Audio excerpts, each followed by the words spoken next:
10 divided by 5 over 2 times 3. We are going to solve our division first, which is 10 divided by 5 over 2. We are going to apply the rule of KCF. K stands for keep, C stands for change, and F stands for flip.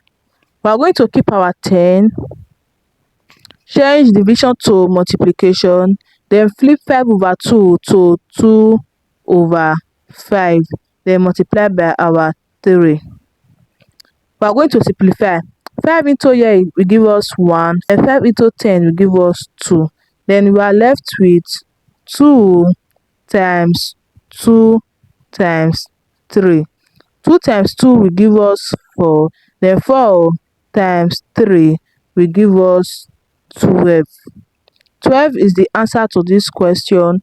I hope you find this video helpful. Please don't forget to like, subscribe, and comment. Thanks for watching.